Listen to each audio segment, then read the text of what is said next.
नमस्कार मेरे प्यारे दोस्तों, कैसे हैं आप सभी लोग। आशा करता हूं अपनी पढ़ाई में आप सभी लोग काफी व्यस्त होंगे। एग्जाम का दौर चल रहा है और इसी दौर में हम लोगों को काफी सीरियस होकर पढ़ना पड़ता है। सभी एग्जाम्स एक साथ आप लोगों को देने वाले हैं और इन एग्जाम्स में आप लोगों को सफलता भी लेना है। तो दोस्तों, इस सीरीज में आप लोगों का एक बार फिर मैं स्वागत करता हूँ, जिस सीरीज से साइंस के सभी क्वेश्चन आप लोगों के सॉल्व होंगे। तो दोस्तों, आज इस सीरीज का पार्ट नंबर 7 में आप लोगों को पढ़ाने वाला हूँ। पार्ट 6 में आप लोगों को ऑलरेडी पढ़ा चुका हूं। अगर आपने नहीं देखे हैं तो उन सभी क्वेश्चन को एक बार जरूर देख लें। हम हर एक सेशन में 25 क्वेश्चन को टारगेट कर रहे हैं, जो वेरी इंपॉर्टेंट है और जो प्रीवियस क्वेश्चन है जो एग्जाम में आ चुके हैं। दोस्तों, आज हम पढ़ने वाले हैं इसका पार्ट 7। तो चलिए बिना देर किए शुरू करते हैं हम लोग आज के सेशन को। साइंस के महत्वपूर्ण क्वेश्चन की श्रृंखला में स्टार्ट किया हूं और इसमें केमिस्ट्री, फिजिक्स और बायोलॉजी से आने वाले सभी महत्वपूर्ण प्रश्नों को हम लोग सॉल्व कर रहे हैं। दोस्तों, आज का पहला क्वेश्चन हम लोग शुरू कर लेते हैं। कॉपी और पेन लेकर बैठ जाइएगा। तो बायोलॉजी से जो पहला क्वेश्चन मुझे दिखाई दे रहा है, आप लोग यहाँ पर देख पा रहे होंगे कि श्वसन में कार्बोहाइड्रेट निम्नलिखित में से विखंडित हो जाता है। श्वसन से रिलेटेड जो क्वेश्चन है एग्जाम में इस प्रकार आएगा। जब भी श्वसन हमारी सेल के अंदर पूछा जाता है तो वहां कार्बोहाइड्रेट का विखंडन किस प्रकार होगा। तो देखिए, सेल के अंदर दो भाग आपको याद रखना है श्वसन को लेकर। कौन से दो भाग? तो डियर में एक आपको बताने वाला हूँ, कोशिका द्रव्य। कोशिका द्रव के अंदर जो श्वसन होगा यानी कि साइटोप्लाज्म, इस श्वसन की प्रक्रिया को हम लोग कहते हैं ग्लाइकोलाइसिस, ग्लाइकोलिसिस या ग्लाइकोलाइसिस। और इस ग्लाइकोलिसिस में क्या होता है, ग्लूकोज के एक अणु से यानी एक ग्लूकोज के अणु से पायरुविक अम्ल के दो अणु का निर्माण होता है। पायरुविक अम्ल के दो अणुओं का निर्माण होता है, यह बात आपको समझ में आनी चाहिए। ग्लाइकोलाइसिस की प्रोसेस में कोशिका द्रव के अंदर और जो श्वसन की प्रक्रिया यहाँ पर होती है उसे हम लोग कहते हैं अनाक्ष श्वसन। कौन सा श्वसन? अनाक्ष श्वसन, इन एरोबिक रिस्पायरेशन। इस प्रकार का श्वसन यहाँ पर देखने को मिलता है। आप लोगों को यहाँ पर समझ में आ रहा होगा कि जो कोशिका द्रव के अंदर होने वाली प्रक्रिया होती है उसे हम लोग अनाक्ष श्वसन के नाम से जानते हैं। ग्लूकोज के एक अणु से पायरुविक अम्ल के दो अणुओं का निर्माण होना। दूसरी वाली प्रोसेस में हम लोग पढ़ेंगे माइटोकॉन्ड्रिया, यानी कि माइटोकॉन्ड्रिया के अंदर भोजन का पूर्ण रूप से ऑक्सीकरण होता है और यहाँ पर हम लोगों को ज्यादा एटीपी अणुओं में ऊर्जा प्राप्त होती है। यह जानकारी आप लोगों को समझ में आई होगी कि हम लोग यहाँ जो होने वाली प्रक्रिया है इसे कहेंगे क्रेब्स चक्र। किस नाम से जानेंगे प्यारे विद्यार्थियों? क्रेब्स साइकिल या क्रेब्स चक्र। इस क्रेब्स चक्र में आपको ध्यान रखना है कि यहाँ जो ग्लूकोज होता है, इस ग्लूकोज का पूर्ण ऑक्सीकरण होता है। पूर्ण ऑक्सीकरण यहाँ पर संभव हो जाएगा। पूर्ण ऑक्सीकरण संभव होता है। यहाँ कुल 38 एटीपी अणुओं का लाभ होता है। एडिनोसिन ट्राइफॉस्फेट जो ऊर्जा करेंसी होती है उसके अणुओं का लाभ होता है। अब अगर हम लोग मुख्य उत्पाद की बात करें तो यहाँ अगर उत्पाद की हम लोग देखें तो एथिल अल्कोहल यानी आप C2H5OH, C2H5OH और यहाँ पर कार्बन डाइऑक्साइड आप ले सकते हैं। और वही अगर हम लोग यहाँ पर बात करें किसकी, अगर हम माइटोकॉन्ड्रिया की बात करें तो इसका अंतिम उत्पाद कार्बन डाइऑक्साइड और H2O होता है। ये दो बातें आप लोगों को समझ में आ जानी चाहिए श्वसन कोशिकाओं को लेकर। तो कार्बोहाइड्रेट निम्नलिखित में से विखंडित हो जाता है। तो यहाँ आपको बताना है कार्बन डाइऑक्साइड और जल में, यानी हमारे पास जो अंतिम ऑप्शन है जो माइटोकॉन्ड्रिया के अंदर ऑक्सीजन या एरोबिक रिस्पायरेशन की प्रोसेस होती है उसके अंदर फाइनली जो हमारा ग्लूकोज होता है वह ऑक्सीजन की प्रेजेंस में जलकर कार्बन डाइऑक्साइड और H2O का निर्माण करता है। तो उम्मीद है आप लोगों को यह सारी जानकारी यहाँ से समझ में जरूर आई होगी। चलिए बढ़ते हैं आज के अगले प्रश्न पर, यानी हमारा सही जवाब हो जाएगा कार्बन डाइऑक्साइड और जल, ऑप्शन नंबर बी। आपको ध्यान रखना है कि यह एरोबिक रिस्पायरेशन के अंतर्गत होने वाली प्रक्रिया मानी जाती है। चलिए अगला क्वेश्चन देख लेते हैं। क्वेश्चन नंबर 2 हमारे सामने है कि फेफड़ों की कुल वायु क्षमता यहाँ पर कितनी होती है आपको बताना है। तो फेफड़ों की अधिकतम अगर वायु क्षमता की बात करें तो अधिकतम वायु क्षमता अगर हम लोग देखेंगे तो यहाँ पर होगी 6 से 8 लीटर। देखिए, आप लोगों को हो सकता है ये पहली बार ये क्वेश्चन पढ़ने को मिला हो। तो फेफड़ों में कुल जो वायु क्षमता होगी वह होगी 6 से 8 लीटर के बीच में। 6 से 8 लीटर यहाँ पर होगी। अब आपको बताना है मुझे, मैं आपसे कुछ होमवर्क क्वेश्चन यहाँ पर देके जा रहा हूँ जो आप लोगों को कमेंट बॉक्स में मुझे बताना है। एग्जाम में आता है कि टाइडल क्षमता किसको कहते हैं? फेफड़ों की टाइडल कैपेसिटी क्या होती है? फेफड़ों की वाइडल कैपेसिटी क्या होती है? फेफड़ों की वाइडल कैपेसिटी क्या होती है? और फेफड़ों की रेजिडुअल क्षमता क्या होती है? रेजिडुअल क्षमता क्या होती है? आपको इन तीनों का जवाब मुझे कमेंट बॉक्स में बहुत अच्छे से देना है। बहुत अच्छे से कमेंट बॉक्स में जाकर इनका तीनों का मुझे जवाब दीजिएगा। टाइडल क्षमता, वाइडल क्षमता और रेजिडुअल क्षमता, ये तीनों क्या होगी फेफड़ों की क्षमता को लेकर। सही जवाब इस प्रश्न का हो जाएगा ऑप्शन नंबर बी, यानी 6 से 8 लीटर। चलिए क्वेश्चन नंबर 3 की तरफ हम लोग मूव करेंगे। गले का एक फैला हुआ हिस्सा जो लड़कों में आवाज बॉक्स के बढ़ाने के लिए जिम्मेदार होता है, उसे हम लोग क्या कहेंगे?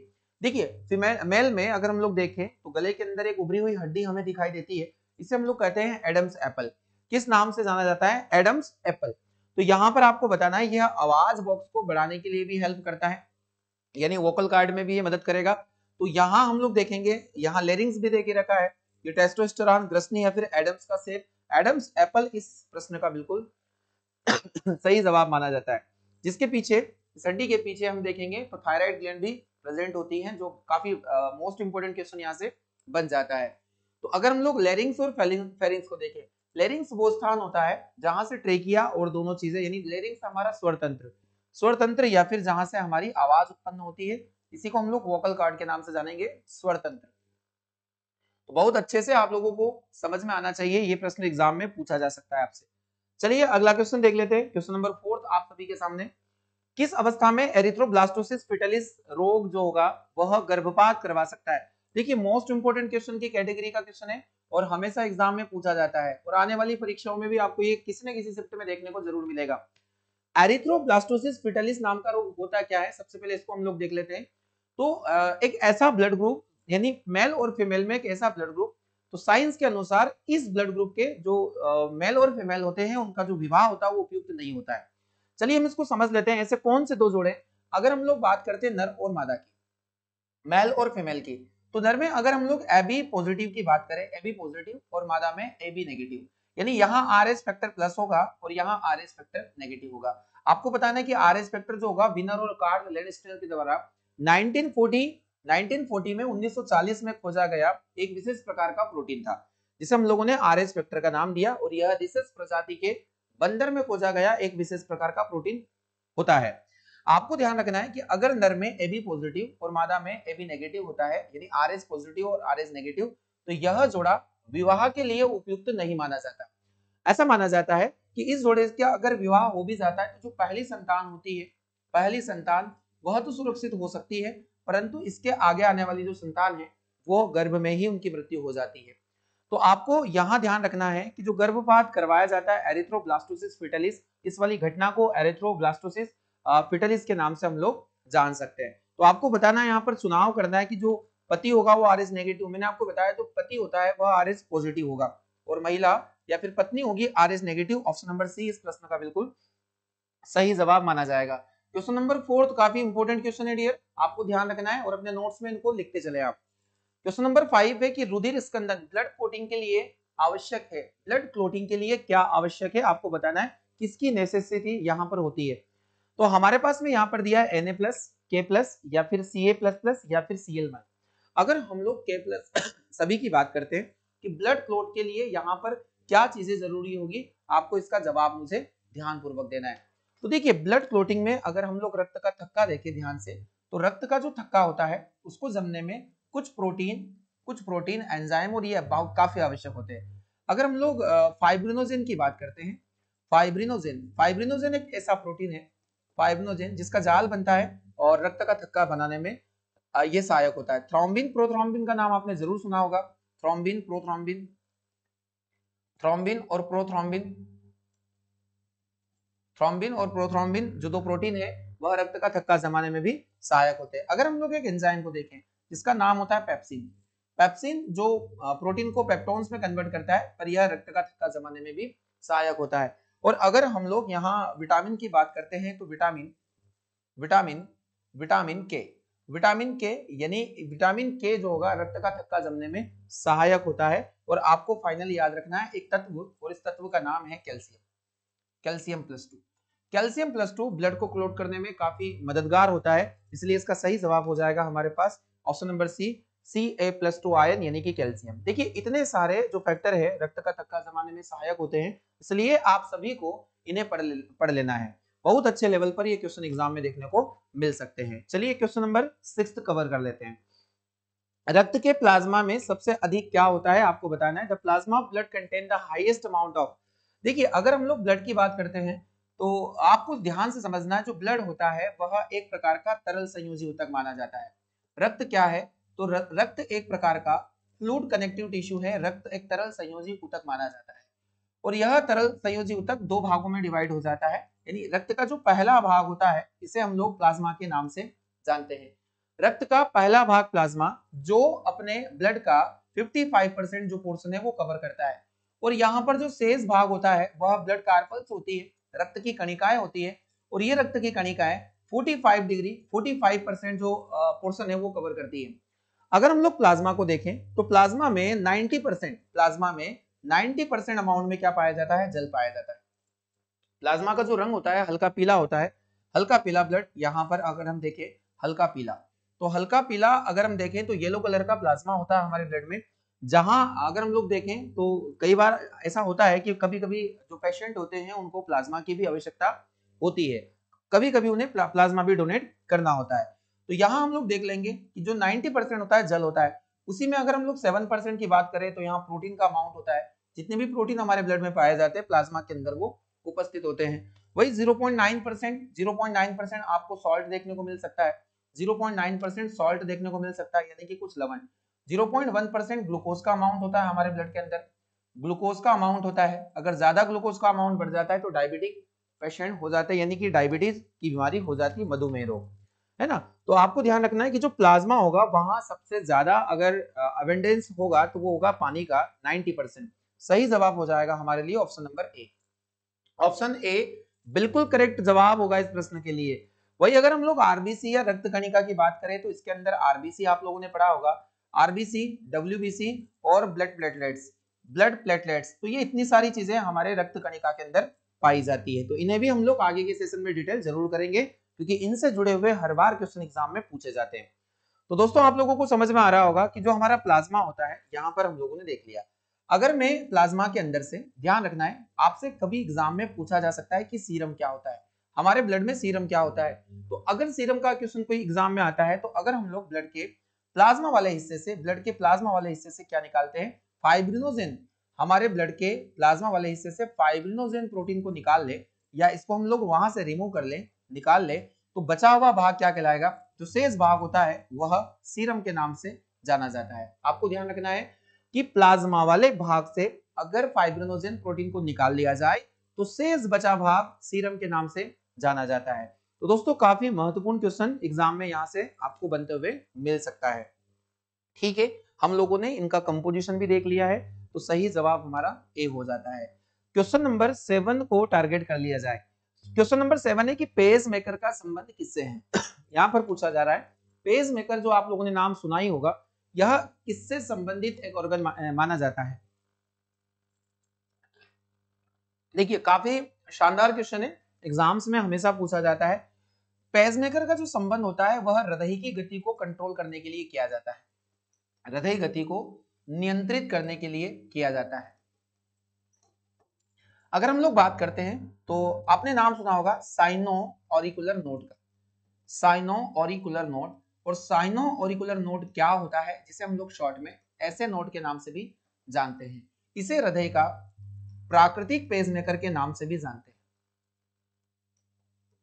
हृदय का प्राकृतिक पेसमेकर कौन होगा, तो आपको बताना है साइनो ऑरिकुलर नेट। अब ये कहां पाया जाता है तो हमारे हृदय के दाएं आलिंद, राइट ऑरिकल के ऊपरी भाग में, के ऊपरी दीवारों में ये वाला हिस्सा पाया जाता है साइनो ऑरिकुलर नोड। एक तंत्रिकाओं का गुच्छा होता है, एक समूह होता है, जिसे हम लोग ऐसे नोड के नाम से भी जानते हैं। प्राकृतिक पेसमेकर, और पेसमेकर एग्जाम में पूछा जाएगा कि यह हृदय की गति को कंट्रोल करने के लिए किया जाता है। कृत्रिम रूप से भी पेसमेकर डॉक्टर के द्वारा लगा दिए जाते हैं। तो सही जवाब हो जाएगा ऑप्शन नंबर डी, हार्ट से रिलेटेड एक ऑर्गन माना जाता है। दोस्तों काफी महत्वपूर्ण क्वेश्चन है, इस सेशन में सभी प्रीवियस क्वेश्चन ही हम लोग कवर कर रहे हैं। क्वेश्चन नंबर 8 जो केमिस्ट्री से दिखाई दे रहा है क्वेश्चन, सोडियम क्लोराइड में क्या होता है, what is in sodium chloride. आपको बंद बताना है, केमिकल बॉन्डिंग को लेकर काफी अच्छा क्वेश्चन है। केमिकल बॉन्डिंग जिसके मैंने कंप्लीट 5 सेशन आप लोगों को पढ़ा दिए हैं। आप अगर इन्हें अच्छे से पढ़ना चाहते हैं तो आप वीडियो सेक्शन में जाकर ये 5 वीडियोस देख सकते हैं, जिससे आपका पूरा का पूरा टॉपिक बहुत अच्छे से कवर हो सकता है। केमिकल बॉन्डिंग से क्वेश्चन आया एग्जाम में कि सोडियम क्लोराइड यानी NaCl, NaCl में कौन सा बंध पाया जाता है। देखिए बंधों में हम लोगों ने पढ़ा है 3 प्रकार के बंध होते हैं, आयनिक बंध, सहसंयोजी बंध और उप सहसंयोजी बंध। आयनिक बॉन्ड जिसे हम लोग इलेक्ट्रोवैलेंट बॉन्ड यानी विद्युत संयोजी बंध के नाम से भी जानते हैं, वैद्युत संयोजी बंध के नाम से भी जानते हैं। एक ऐसा बंध जो दो आयनों के आदान प्रदान से बनता है, यानी यह धातु और अधातु के बीच में पाया जाता है, एक मेटल और एक नॉन मेटल। आपको सोडियम क्लोराइड में पहला यहाँ पर मेटल नजर आ रहा होगा और क्लोरीन यहाँ पर नॉन मेटल नजर आ रहा हो, यानी किसी भी मेटल के द्वारा इलेक्ट्रॉन को डोनेट किया जाएगा और नॉन मेटल उस इलेक्ट्रॉन को क्या करेगी, गेन करेगी।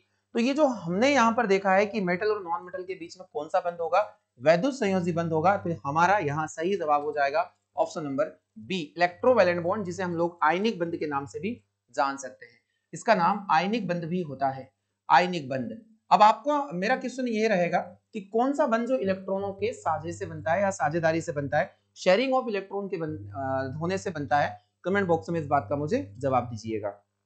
दोस्तों सही जवाब क्वेश्चन नंबर 8 के लिए होगा ऑप्शन नंबर बी, कि सोडियम क्लोराइड में काफी बार एग्जाम में आया हुआ प्रश्न है। अगला क्वेश्चन है 9, इनमें से किसमें विद्युत संयोजी और सहसंयोजी बंध दोनों प्रेजेंट होते हैं। देखिए केमिकल बॉन्डिंग को लेकर काफी शानदार प्रश्न है जो आप लोगों को समझ में आने ही चाहिए। अगला क्वेश्चन हमारे लिए यहाँ पर देके रखा है कि किसमें विद्युत संयोजी और सहसंयोजी दोनों प्रकार के बंध पाए जाते हैं। देखिए वैद्युत संयोजी बंध अगर हम लोग देखें तो यहाँ इलेक्ट्रॉन का आदान प्रदान होता है, इलेक्ट्रॉन का आदान प्रदान होता है, यानी यह जो बंध होगा यह मेटल और एक नॉन मेटल के बीच में बनता है, मेटल और नॉन मेटल के बीच में बनने वाला एक बंध होता है। वही अगर हम लोग सहसंयोजी की बात करें तो इलेक्ट्रॉन की साझेदारी से बनने वाला बंध होता है। इलेक्ट्रॉन की साझेदारी द्वारा बनने वाला बंध कौन सा होगा, इलेक्ट्रोवैलेंट बॉन्ड, या फिर इसे हम लोग कोवैलेंट बॉन्ड के नाम से जानेंगे, और यहाँ हो जाएगा इलेक्ट्रोवैलेंट बॉन्ड या आयनिक बंध। तो ऐसा कंपाउंड हम लोगों को देखना है। देखिए ओनली अगर हम लोग मीथेन की बात करते हैं तो मीथेन में सहसंयोजी बंध पाया जाएगा, क्योंकि ये केमिकल ऑर्गेनिक कंपाउंड है और सभी कार्बनिक यौगिकों में कोवैलेंट बॉन्डिंग पाई जाती है। वही अगर हम KCl की बात करें, पोटेशियम क्लोराइड की, यहाँ पर आयनिक बंध देखने को मिलेगा। आयनिक बंध देखने को इसलिए मिलेगा यहाँ पर एक मेटल है और एक नॉन मेटल है, जो आपको समझ में आनी चाहिए। वही अगर हम लोग सल्फर डाइऑक्साइड की बात करें तो सल्फर डाइऑक्साइड में भी कौन सा बंध देखने को मिलेगा डियर, तो यहाँ पर भी आप लोगों को सहसंयोजी बंध देखने को मिलेगा। और यहाँ पर एक ऑप्शन देके रखा है NaOH, NaOH। तो यहाँ सोडियम हाइड्रोक्साइड एक ऐसा कंपाउंड है जिसमें ये दोनों बंध पाए जाते हैं, वैद्युत संयोजी बंध और यहाँ पर सहसंयोजी बंध। अगर हम लोग सोडियम प्लस और OH माइनस की बात करें दोनों में आयनिक बंध होगा। वही अगर OH की बात करें तो यहाँ पर सहसंयोजी बंध होगा। तो यहाँ आयनिक बंध और सहसंयोजी बंध दोनों प्रेजेंट होंगे। इसका सही जवाब हो जाएगा ऑप्शन नंबर डी। काफी महत्वपूर्ण प्रश्न यहाँ पर हम लोग को देखने को मिल रहा है। क्वेश्चन नंबर 10 है कि जब मैग्नीशियम और क्लोरीन के बीच में अभिक्रिया होती है, मैग्नीशियम और क्लोरीन के बीच में अभिक्रिया होती है तो क्या होगा, आपको देखना है। देखिए अगर हम मैग्नीशियम की बात करते हैं तो मैग्नीशियम की संयोजकता होती है +2, यानी इसे 2 इलेक्ट्रॉन डोनेट करना होता है। वही क्लोरीन की बात करें तो क्लोरीन की जो वैलेंसी होती है वो होती है -1, यानी इसे 1 इलेक्ट्रॉन ग्रहण करना होता है। तो हम लोग इसी केस में देखेंगे कि यहाँ प्रत्येक मैग्नीशियम परमाणु 2 इलेक्ट्रॉन ग्रहण करता है। देखिए मैग्नीशियम परमाणु इलेक्ट्रॉन ग्रहण नहीं करता है, इलेक्ट्रॉन को डोनेट करता है। तो पहला ऑप्शन हमारे लिए रॉन्ग हो जाने वाला है। प्रत्येक क्लोरीन परमाणु 1 इलेक्ट्रॉन त्यागता है, क्लोरीन परमाणु के द्वारा इलेक्ट्रॉन ग्रहण किया जाएगा न कि त्यागा जाएगा। तो हमारा ऑप्शन नंबर बी भी रॉन्ग हो जाने वाला है। एक सहसंयोजी बंधन बनता है, यहां पर आपसे पूछा जा रहा है कि क्या एक सहसंयोजी बंधन बनेगा, नहीं बनेगा। आयनिक बंधन बनता है, क्योंकि मेटल और नॉन मेटल के बीच में जो बंध बनता है उसे हम लोग आयनिक बंध के नाम से ही जानते हैं।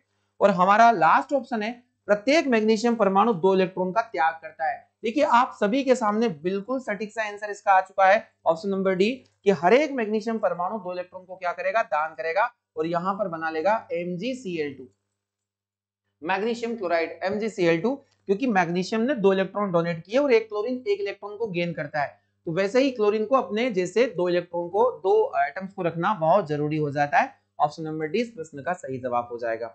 चलिए क्वेश्चन नंबर 11 है हमारे सामने, सहसंयोजी अणु। सहसंयोजी अणु का एक उदाहरण आपको बताना है, an example of covalent molecular is.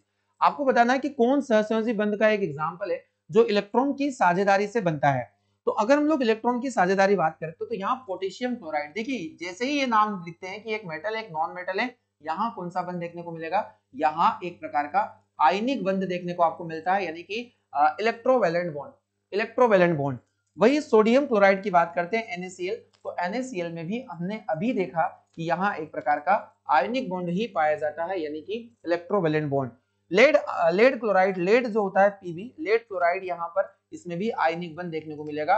और वही हमारे पास में एक लास्ट ऑप्शन देखने को मिला है कार्बन टेट्राक्लोराइड, यानी अगर हम लोग देखें CCl4, एक कार्बन के साथ में कितने हाइड्रोजन वैलेंसी होती है कार्बन की 4, और इसके साथ 4 क्लोरीन परमाणु जुड़े होते हैं सिंगल बॉन्ड बनाकर। तो यहाँ एक प्रकार का सहसंयोजी बंध, यानी कि होमोएटॉमिक सिंगल बॉन्ड अगर हम लोग देखें तो हेटेरोएटॉमिक यहाँ पर सिंगल बॉन्ड देखने को मिलेगा, क्योंकि क्लोरीन और कार्बन के बीच में यहाँ पर एक प्रकार का बंध पाया जाता है। तो दोस्तों आप लोगों को समझ में आ रहा होगा कि कार्बन टेट्राक्लोराइड यहाँ पर एक ऐसा कंपाउंड हो जाता है जिसमें सहसंयोजी यौगिक पाया जाता है या सहसंयोजी गुण इसके अंदर होता है। चलिए इसका सही जवाब हम लोगों ने देख लिया है, ऑप्शन नंबर डी। चलिए क्वेश्चन नंबर नेक्स्ट हमारे लिए सामने तो क्वेश्चन नंबर 12 हम लोग समझ लेते हैं कि सहसंयोजी यौगिकों के बारे में कौन सा कथन सही नहीं है। आपको कोवैलेंट कंपाउंड्स के बारे में जानकारी पता होना चाहिए, इनके कैरेक्टर्स पता होने चाहिए कि यहाँ पर कौन इसके बारे में सही नहीं होगा। तो सबसे पहले हम लोग देख लेते हैं कि यौगिक सामान्यतः द्रव और गैस फॉर्म में होते हैं। तो यहाँ अगर हम लोग देखें तो क्या ये द्रव और गैस फॉर्म में हो सकते हैं, तो बिल्कुल हो सकते हैं। पानी की बात करते हैं, पानी H2S, ये सभी द्रव और गैस फॉर्म में देखने को मिल सकते हैं, यानी ये ठोस द्रव गैस तीनों में देखने को मिलते हैं। क्वथनांक और गलनांक छोटे होते कम होते। देखिए एक प्रकार का दुर्बल बंध माना जाता है। अगर हम लोग देखें जो कोवैलेंट बॉन्डिंग होता है यह एक प्रकार का वीकेंड फोर्स होता है, यानी कि दुर्बल बंध होता है, और दुर्बल बंध होने की वजह से जो एटम्स के बीच में जो बॉन्डिंग होती है बहुत ही कमजोर होती है। इस वजह से इनका जो क्वथनांक और गलनांक यानी मेल्टिंग और फ्रीजिंग पॉइंट, या अगर हम बॉइलिंग पॉइंट की बात करें, मेल्टिंग और बॉइलिंग पॉइंट ये दोनों क्या होते हैं, लोअर होते हैं, यानी कि निम्न होते हैं। वही ये रिएक्शन स्लो करते हैं, मंद करते हैं, तो रिएक्शन भी इनकी स्लो होती है क्योंकि इतने ज्यादा रिएक्टिव ये नहीं होते। और ऑप्शन नंबर डी देके रखा है अभिक्रिया तेज होती है, तो अभिक्रिया तेज ये नहीं कर पाएंगे, इसलिए हमारा सही जवाब क्या हो जाएगा, ऑप्शन नंबर डी। सहसंयोजी यौगिकों के बारे में कौन सा कथन सही नहीं है, तो ऑप्शन नंबर डी जो स्टेटमेंट यहाँ पर देके रखा है वो हमारे लिए सही बिल्कुल भी नहीं होगा।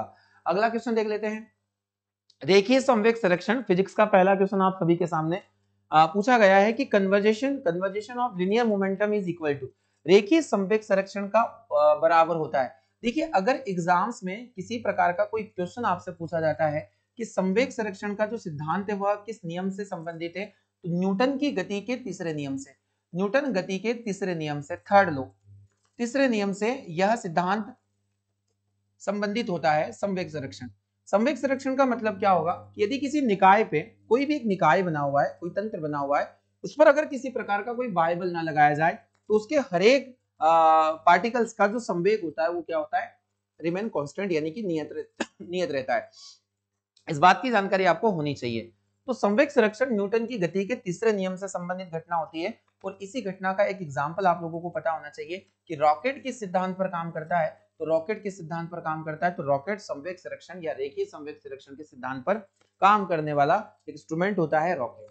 रॉकेट तीसरे नियम, न्यूटन की गति के तीसरे नियम, और तीसरा नियम आप सभी को पता होना चाहिए कि हर एक क्रिया के विपरीत बराबर प्रतिक्रिया होती है और समान प्रतिक्रिया होती है, आपको ध्यान से समझना चाहिए।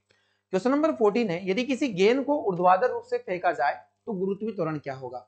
ऊर्ध्वाधर का मतलब होगा वर्टिकली। कोई व्यक्ति यहाँ पर खड़ा हुआ है, कोई व्यक्ति यहाँ पर खड़ा हुआ है, इसने इस बॉल को ऊर्ध्वाधर फेंका, वर्टिकली फेंका ऊपर, तो यहाँ पर आपसे गुरुत्वीय त्वरण पूछा है। देखिए गुरुत्वीय त्वरण की अगर हम लोग बात करें, acceleration due to gravity small g, पृथ्वी पर इसका मान होता है 9.8 मीटर पर सेकंड स्क्वायर। हमारी अर्थ की सरफेस पर इसका जो वैल्यू होगा वो होगा 9.8 मीटर पर सेकंड स्क्वायर। अब दोस्तों मैं आपको बताने वाला हूं कि जो गुरुत्वीय त्वरण की दिशा होती है यह क्या होती है। अगर कोई वस्तु है जो पृथ्वी की सतह से ऊपर की ओर जा रही है, यानी कि सतह के विपरीत दिशा में जा रही है, गुरुत्वाकर्षण के विपरीत दिशा में, तो यहाँ जो जी होगा इसका मान क्या होता है, नेगेटिव होगा। अगर सतह से कोई वस्तु सतह से ऊपर की ओर जाती है, कोई वस्तु सतह से ऊपर की ओर जाती है, तो जो हमारे पास जी होगा वो क्या होगा, नेगेटिव होगा। वही अगर सतह से किसी वस्तु को ऊपर से नीचे फेंका जाए, किसी वस्तु को ऊपर से नीचे फेंका जाता है, तो जो हमारे पास जी होगा वो क्या होगा, पॉजिटिव होगा। आप लोगों को इन दोनों केसेस के बारे में पता होना चाहिए कि जी का वैल्यू नेगेटिव कब होता है, जब हम पृथ्वी की ऊपरी दिशा में या नीचे से ऊपर की तरफ जा रहे हो और सतह से हम दूर जा रहे हैं, उस वक्त जी का मान नेगेटिव होता है। और हम सतह की ओर आते हैं, सतह की दिशा की तरफ आते हैं, तो जी का मान क्या होगा, पॉजिटिव होगा। अब अगर हम लोगों ने यहां से वस्तु को ऊपर की तरफ फेंका है, ऊर्ध्वाधर या क्षैतिज हमने फेंका है, ऊर्ध्वाधर हम लोगों ने फेंका है वर्टिकल, तो क्या होगा, तो गेंद की गति की विपरीत दिशा में होगा। गेंद की गति की विपरीत दिशा में, गेंद को ऊपर हम फेंक रहे हैं, विपरीत दिशा में, गेंद की गति की दिशा में ही होगा। जैसे जैसे गेंद नीचे आती है त्वरण में वृद्धि होती जाएगी, उच्चतम बिंदु पर शून्य होता है। तो ये 2 पॉइंट हम लोगों को यहाँ पर समझना है। तो दोस्तों मैंने अभी आपको बताया कि जब हम ऊपर की तरफ या ऊर्ध्वाधर ऊपर की तरफ फेंक रहे हैं, तो गेंद की दिशा के विपरीत यहाँ पर गुरुत्वीय त्वरण का मान आपको देखने को मिलेगा। ऑप्शन नंबर ए इस प्रश्न का बिल्कुल सही जवाब होने वाला है। देखिए काफी शानदार प्रश्न है, फिजिक्स में इस प्रकार के प्रश्न ही रेलवे पूछता है और ये रेलवे के ही पूछे गए क्वेश्चन है, क्योंकि सारे प्रीवियस क्वेश्चन है। केवल मैं यहाँ पर आपको एग्जाम्स का नेम समय के अभाव के कारण नहीं लिख पा रहा हूँ, तो आपको ये सारे प्रीवियस क्वेश्चन ही हम लोग पढ़ा रहे हैं यहाँ पर, जो एग्जाम्स में पूछे जा चुके हैं और आने वाले एग्जाम्स में इनके रिलेवेंट क्वेश्चन जरूर पूछे जाएंगे। आपको पता होना चाहिए कि जी का मान कितना होगा, तो जी का मान 9.8 मीटर पर सेकंड स्क्वायर होता है। चलिए सही जवाब इसका गेंद की गति की दिशा के विपरीत होगा, और अगर गेंद नीचे की तरफ आ रही हो तो गेंद की दिशा में ही गुरुत्वीय त्वरण का मान हमें देखने को मिलेगा। नेक्स्ट क्वेश्चन है क्वेश्चन नंबर 15। क्रिकेट का खिलाड़ी तेजी से आती हुई बॉल को क्यों अपने हाथों को पीछे की ओर खींचकर पकड़ता है। देखिए ये घटना हम लोगों ने देखी होगी, अगर हम लोग बॉल को कैच कर रहे हैं तो कैच करते वक्त हाथों को हम पीछे की ओर धकेलते हैं। हम लोगों ने क्या किया, देखिए आपको ध्यान रखना है, अगर हम लोग बल आघूर्ण की बात करते हैं तो यहाँ पर बल आघूर्ण अगर हम लोग देखें तो ये होता है F इंटू टी। बल आघूर्ण की अगर हम लोग बात करते हैं तो बल आघूर्ण होता क्या है डियर, तो बल आघूर्ण होता है F इंटू टी। यहां से हमें पता चलेगा कि जो F और T का रिलेशन क्या होता है, तो F और T का रिलेशन होता है यहाँ पर व्युत्क्रम, यानी कि बल का मान बढ़ाने पर समय का मान कम हो जाता है। या फिर समय, अगर हम लोग मान लीजिए हम लोग किसी दौड़ को तेजी से कंप्लीट कर रहे हैं, या फिर हम लोगों को ज्यादा फोर्स लगाकर दौड़ना पड़ रहा है, इसका मतलब हम दौड़ को कम समय में कंप्लीट करेंगे। समय अगर हम लोगों ने बढ़ा दिया तो यहाँ पर जो बल है वह कम लगेगा। जैसे अगर हम लोगों ने पढ़ाई करने में भी बल का मान बढ़ा दिया तो हमें सिलेक्शन लेने में समय कम लगेगा, इसमें कोई दो राय नहीं होगी। आप अगर जितना ज्यादा फोर्स के साथ पढ़ाई करोगे समय कम लगेगा और आपका सिलेक्शन होगा। तो दोस्तों यहाँ फोर्स और टाइम का रिलेशन है। अब अगर हम लोग इस रिलेशन को देखें तो न्यूटन की गति का दूसरा नियम, न्यूटन की गति का दूसरा नियम, गति का दूसरा नियम, जिसका एग्जाम्पल यहाँ पर सेट किया गया है कि क्रिकेट खिलाड़ी बॉल को कैच करते समय अपने हाथों को पीछे की ओर खींच लेता है। तो यहाँ पर हम लोग देखेंगे समय और ये, अगर बॉल जो क्रिकेट खिलाड़ी होता है वो बॉल को पीछे, हाथों को पीछे की ओर खींच रहा है, इसका मतलब है कि वह समय का मान बढ़ा रहा है, समय ज्यादा लग रहा है और समय का मान बढ़ रहा है, इसका मतलब है कि जो बॉल द्वारा हाथों पर फोर्स अप्लाई किया गया उसका मान क्या हो गया, कम हो गया। तो हमें चोट नहीं लगती है। अगर हम लोग इसके अपोजिट ऐसा करेंगे कि हाथों को आगे की ओर ले जाएंगे तो बॉल हमारे हाथों में बाउंस होकर बाहर गिर जाएगी और हमें चोट भी लग सकती है। तो शायद आप लोगों को समझ में आ गया है काफी अच्छे से। हम इसका ऑप्शन देख लेते हैं कि बॉल विश्राम की स्थिति में आ सकती है, बॉल त्वरित अवस्था में रह सकती है, हो सकता है कि उसे कम बल लगाने की आवश्यकता हो, ऑप्शन नंबर सी इसका करेक्ट आंसर होगा। और हो सकता है कि उसे अधिक बल लगाने की, नहीं अधिक बल समय नहीं मिलेगा, हमें बल का मान हमारा कम हो जाएगा क्योंकि हमने समय का मान क्या कर दिया है, बढ़ा दिया है। आपको ध्यान रखना है कि कोई नारियल तोड़ने वाला व्यक्ति, नारियल तोड़ने वाला व्यक्ति इसी कॉन्सेप्ट का यूज करके नारियल को इजीली तोड़ सकता है कि आप एक बार में उसको मारना है और ज्यादा फोर्स लगा के मारना है तो कम समय में नारियल टूट सकता है। तो काफी सारे एग्जाम्पल है जो हम लोग बल और त्वरण को, बल और समय को लेकर दिखा सकते हैं।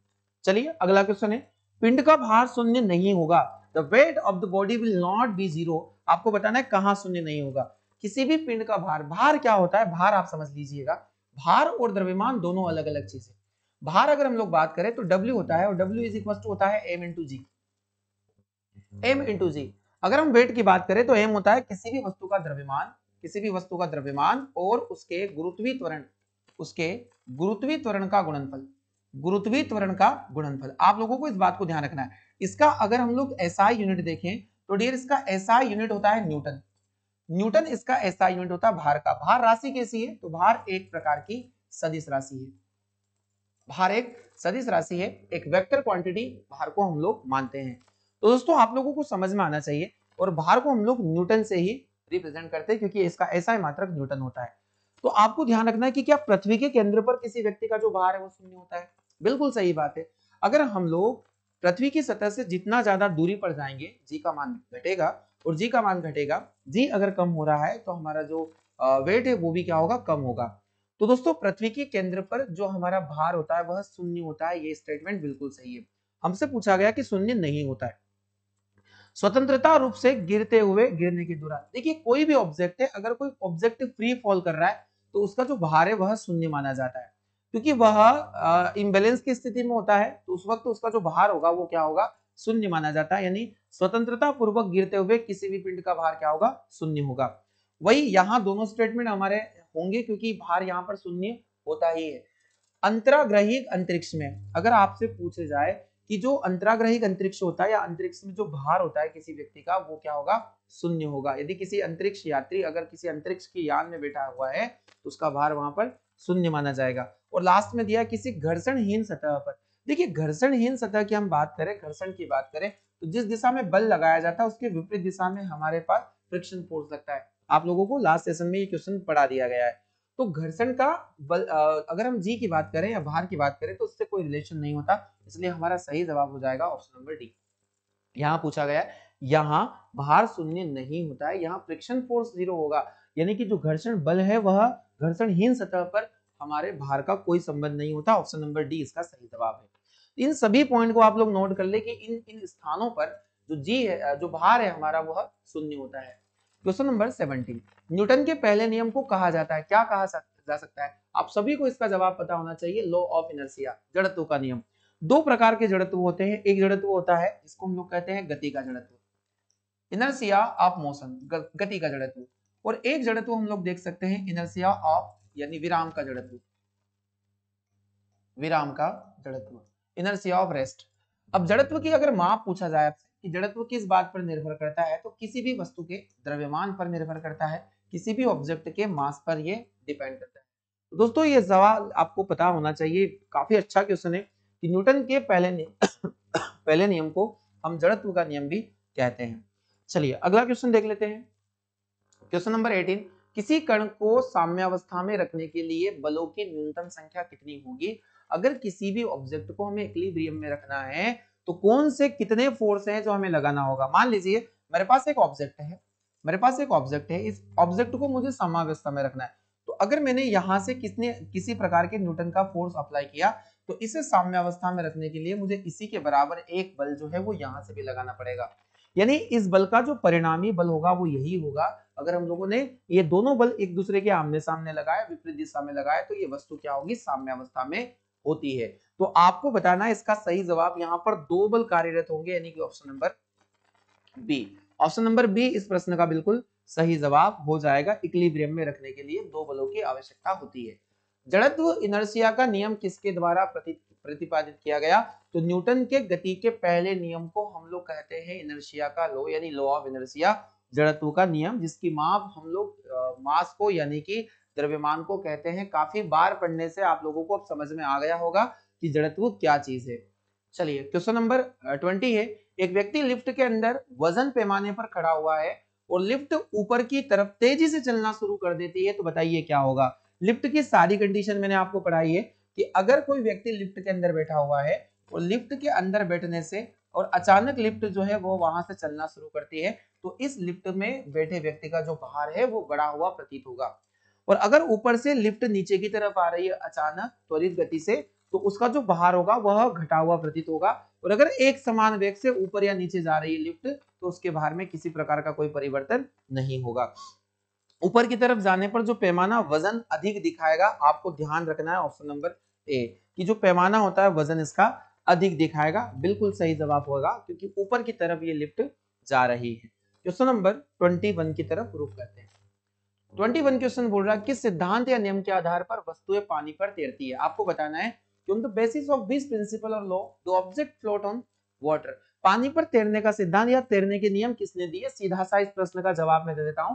तो आपको यहाँ आर्किमिडीज का नाम याद रखना है। देखिए न्यूटन ने गति के नियम दिए थे। अगर हमने हुक्स की बात करो तो यहाँ पर स्ट्रेस और स्ट्रेन फोर्स यानी कि प्रत्यास्था को हम लोग पढ़ेंगे, तब हम हुक्स को अच्छे से पढ़ेंगे। तो यहाँ आर्किमिडीज ऑप्शन नंबर डी आप लोग देख सकते हैं, फैराडे लॉ आप लोगों ने अच्छे से पढ़े होंगे, है ना। और यहाँ ऑप्शन नंबर डी तैरने के नियम से संबंधित होता है। कोई वस्तु तैरती है, वस्तु कौन तैर सकती है? जिसका घनत्व क्या होता है? कम होता है, जिसका घनत्व कम होता है। और जो वस्तु तैरती है उसका भार या तो बराबर होगा या उसके द्वारा घेरे गए पानी से कम होगा। और अगर हम लोग आयतन की बात करें तो अधिक आयतन वाली वस्तु क्या होगी? तैरती है। देखिए तैरने के लिए ये तीन कंडीशन आप लोगों को समझ में आनी चाहिए।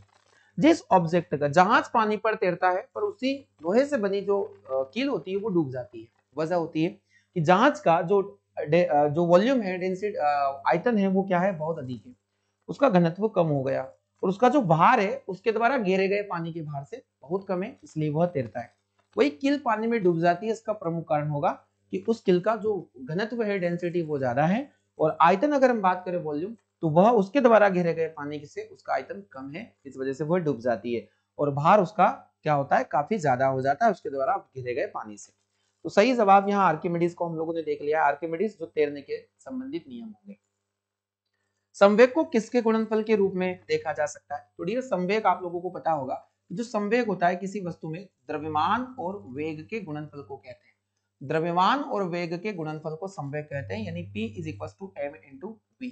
इसका अगर हम लोग यूनिट देखें तो मास यहाँ पर केजी हो जाएगा। वहीं अगर हम लोग वेलोसिटी को देखें या वेग को देखें तो मीटर पर सेकेंड यहाँ पर इसका वैल्यू हो जाएगा। तो दोस्तों काफी महत्वपूर्ण क्वेश्चन है, एग्जाम में इस तरीके से हम लोग उसको लिख सकते हैं, केजी इंटू मीटर पर सेकेंड, आपको ध्यान रखना है। तो इस प्रकार से भी इसका आंसर आ सकता है। तो द्रव्यमान और वेग, द्रव्यमान और वेग ऑप्शन नंबर सी यहाँ पर सही जवाब होगा। देखिए चारों ऑप्शन आपको कंफ्यूज कर सकते हैं, चारों में द्रव्यमान यहाँ पर देके रखा है, आपको वेग, बल, दाब और इनमें से एक ऑप्शन को चूज करना होता है। क्वेश्चन नंबर 23, समापन रेखा को पार करने के बाद भी, समापन रेखा जो फिनिशिंग लाइन होती है, अगर कोई दौड़ रहा है तो समापन रेखा यानी कि जो फिनिशिंग लाइन होती है, तो समापन रेखा को पार करने के बाद भी एक धावक भागना जारी क्यों रखता है? कई बार आप लोगों ने देखा होगा, जब हम लोग दौड़ को पूरा कर लेते हैं तो दौड़ को पूरा करने के बाद भी हम कुछ देरी तक भागते रहते हैं। तो डियर क्या, जैसे आप अगर बस से अचानक, चलती हुई बस से अचानक अगर आप नीचे कूद गए, तो नीचे कूदते वक्त आपको बस की दिशा में कुछ समय भागना होता है, क्योंकि आपका जो बॉडी था उस वक्त गति के जड़त्व को प्राप्त था। और अगर अचानक जड़त्व परिवर्तन होता है तो वस्तु या फिर हमारा जो शरीर है इसे एक्सेप्ट नहीं कर पाता, तो कुछ देरी के लिए हमें उस जड़त्व में बने रहना पड़ता है। तो आप यहाँ पर ऑप्शन देख सकते हैं कि स्थिरता की जड़ता उसे रोकने के लिए कुछ समय लेती है, या फिर गति की जड़ता उसे आगे बढ़ाती है। देखिए ऑप्शन नंबर बी ही हमारा सही जवाब होने वाला है, कि जो गति का जड़त्व होता है उसे कुछ समय क्या करेगा? उसी दिशा में आगे बढ़ता है। अगर बस से जंप कर जाए और विपरीत दिशा में भागना स्टार्ट कर दे तो हम बस की ही दिशा में घसीट जाएंगे। तो आपको ध्यान रखना है इस क्वेश्चन को, यहाँ भी लॉ ऑफ इनर्शिया काम कर रहा है। बहुत ही अच्छे प्रश्न है जो एग्जाम्स में देखने को जरूर आपको मिल सकते हैं।